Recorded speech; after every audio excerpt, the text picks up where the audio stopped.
សួស្តីអ្នកគ្នាចឹងជួបគ្នាជាមួយនឹងវីដេអូថ្មីចឹងថ្ងៃនេះប្លែកពួកខ្ញុំមកធ្វើជាលក្ខណៈ moto vlog ចឹងគម្រោងថ្ងៃនេះគឺយើងនឹងទៅភ្នំម្ដងទៅញ៉ាំកាហ្វេដោយសារតែថ្ងៃបុណ្យភ្ជុំធំថ្ងៃទី1តែដោយសារពួកខ្ញុំមិនដឹងថាខ្ញុំទៅណាទេចឹងក៏សម្រាប់ចិត្តថាទៅឧដុង្គដោយសារតែពីផ្ទះខ្ញុំទៅឧដុង្គគឺខ្ទង់20គីឡូអីទេចឹងគឺវាដែរចឹងក៏សម្រាប់ចិត្តថាទៅកាហ្វេនៅឧដុង្គដោយសារតែយើងខានទៅឧដុង្គយូរហើយឥឡូវហ្នឹងគឺឧដុង្គគឺប្លែកមែនតើដោយសារខ្ញុំបានទៅមួយថ្ងៃមុនដែរតែទៅបានមកផ្លែតទេដោយសារឥឡូវគឺមានកន្លែងញ៉ាំកាហ្វេហើយជីកមាត់ទឹកមួយស្អាតមែនតើចឹងថ្ងៃហ្នឹងគឺគម្រោងគឺយើងទៅហូបកាហ្វេនៅហ្នឹង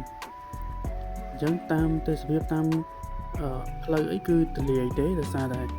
បុណ្យភ្ជុំមែនប៉ុន្តែបងប្អូនយើងគឺសម្រុកទៅស្រុកអស់ហើយអញ្ចឹងគឺផ្លូវគឺអត់ពិបាកក្នុងការធ្វើដំណើរនោះទេហើយសម្រាប់បងប្អូនយើងផ្សេងទៀតនៅក្នុងឱកាសភ្ជុំបិណ្ឌហ្នឹងមានបានធ្វើដំណើរកម្សាន្តទៅខាងណាខ្លះកុំភ្លេចជួយ comment ប្រាប់នៅក្នុងវីដេអូម្នាក់មួយផងដើម្បីឲ្យខ្ញុំបានដឹងហើយសម្រាប់ខ្ញុំគឺបានថ្ងៃទី1ហ្នឹងឯងគឺទៅឧដុង្គថតវីដេអូជូនអ្នកទាំងអស់គ្នាទស្សនាសម្រាប់2ថ្ងៃផ្សេងទៀត2-3ថ្ងៃផ្សេងទៀតគឺខ្ញុំសម្រាប់នៅផ្ទះធម្មតាដោយសារតែយកមានកម្រងទៅណា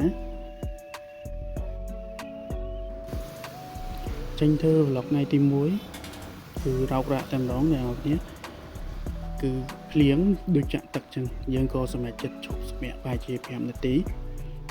ភ្លៀងរាំងទើបយើងចេញដំណើរទៅមុខទៀតដោយសារតែមេឃស្លាស់ដែរទេចឹងគឺភ្លៀងគឺអត់យូរទេហើយចេញទៅពីនឹងទៅបន្តិចទៅគឺមេឃគឺស្លាស់ល្អដោយសារតែភ្លៀងមកកណាត់អញ្ចឹងធំពេកក្តាមទៅគឺអាកាសធាតុគឺប្រែប្រួលហើយគឺមេឃស្លាស់ខ្យល់ត្រជាក់អញ្ចឹងគឺអំណោយផលក្នុងការធ្វើដំណើរមែនតើហើយសង្ឃឹមថាអាកាសធាតុហ្នឹងគឺនឹងបន្តរហូតទៅដល់ដងហើយយើងត្រឡប់មកផ្ទះសង្ឃឹមថាមានការភ្លៀងទៀតចុះព្រោះទៅលើកមុនគឺភ្លៀងដូចចាក់ទឹកចឹងអ្នកគ្នាគឺរោគរាក់មែនតើហួរទៅពីស្ពានព្រៃក្តាមទៅបន្តិចគឺទៅសភាពចាប់ដើមស្អាតទៅហើយផ្លូវក៏ទលាយល្អទៀតចឹងអ្នកគ្នាអាចមើលទេសភាពតាមផ្លូវបាន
អញ្ចឹងជិះមកធំហ្នឹងគឺអ្នកនរគ្នានឹងជួបផ្លូវបែកជា2ផ្លូវខាងលើគឺផ្លូវដែលគេធ្វើថ្មីគឺស្អាតអាចជិះបានក្នុងល្បឿនលឿនគឺសម្រួលក្នុងការបើកបរគឺយើងអាចទៅដល់ទីតាំងទីរួមខេត្តខាងទៅលឿនអញ្ចឹងផ្លូវលើហ្នឹងគឺគេទៅខាងសាលាលេខ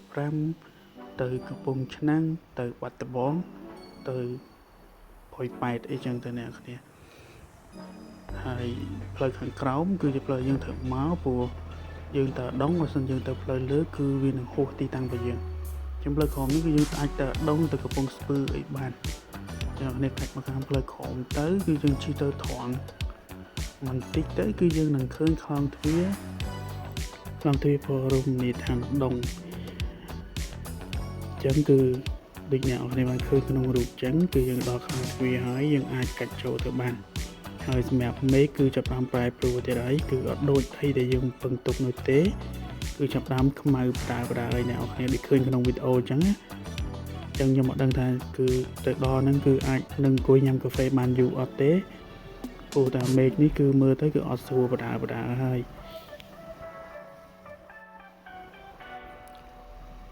យសម្រាប់អ្វីដែលធ្វើខ្ញុំចាប់អារម្មណ៍ហ្នឹងគឺទៅលើផ្លូវឥឡូវគឺគេធ្វើថ្មីស្អាតមែនតើអ្នកនរគ្នា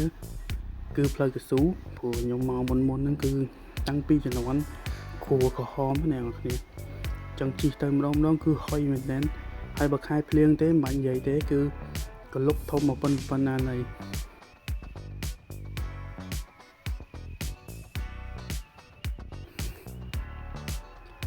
តែឥឡូវឃើញថារមណីយដ្ឋានភាគច្រើនគឺអភិវឌ្ឍច្រើន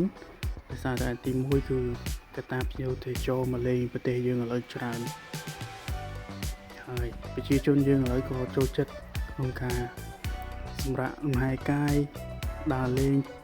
បោះតង់អីចឹងណាចឹងគឺយើងចូលចិត្តរុករកកន្លែងដែលថ្មីកន្លែងដែលធ្វើយើងអាចបន្ធូរអារម្មណ៍គឺជាការដើរលេងហ្នឹងឯងអ្នកនរគ្នាចឹងឥឡូវនេះគឺយើងមកដល់គោលដៅរបស់យើងហើយគឺយើងនឹងឈប់សម្រាកញ៉ាំកាហ្វេនៅកន្លែងហ្នឹង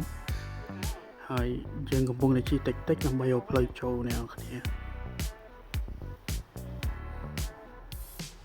ហើយខ្យល់ជាមួយនឹងទេសភាពគឺថាស្អាតហើយអែមសម្រាប់ការសម្រាកលំហែកាយញ៉ាំកាហ្វេនៅហ្នឹងខ្ញុំគិតថាគឺជា best feeling ហ្មងអញ្ចឹងគឺខ្ញុំមកកន្លែងចូលដើម្បីញ៉ាំកាហ្វេ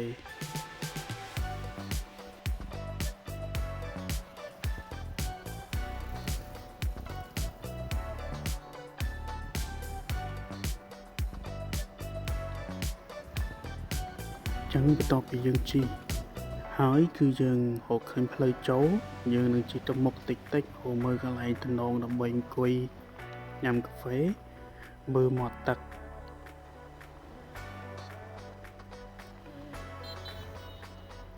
ចឹងឃើញថា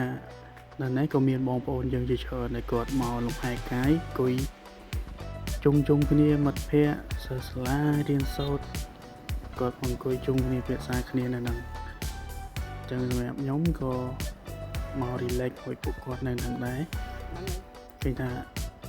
នៅខាងមុខមានកាហ្វេមួយតំណងយ៉ាអ្នកអរគ្នា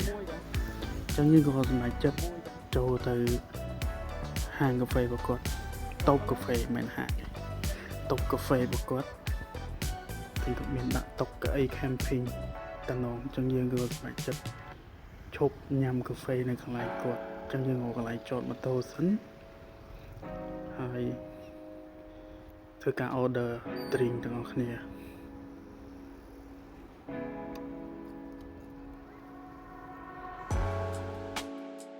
បន្ទាប់ពី order drink រួចក៏ឆ្លៀតថតតូបកាហ្វេរបស់គាត់ជូនអ្នកនរគ្នាមើលដូចជាទស្សនភាពនៅកន្លែងគាត់តិចតួចឃើញថាតំណងមែនតើមានកៅអី camping តុ camping ជាមួយនឹងបរិយាកាសស្រស់ស្រាយខ្យល់អាកាសល្អប៉ុន្តែមេឃមើលទៅដូចជាអត់ស្រួលប្រហែលទេដឹងថាអង្គុយបានយូរប៉ុណ្ណាទេហើយបន្ទាប់ពី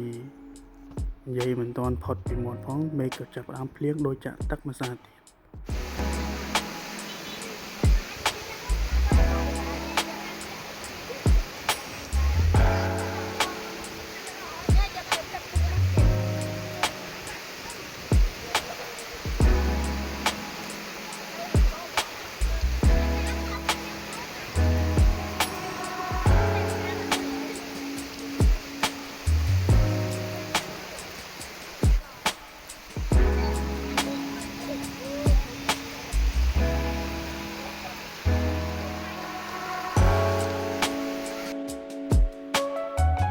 អញ្ចឹងបន្ទាប់ពីភ្លៀងស្បោយបន្តិចពួកខ្ញុំក៏សម្រេចចិត្តពាក់អាវភ្លៀងចេញមកផ្ទះវិញតែម្ដងទៅ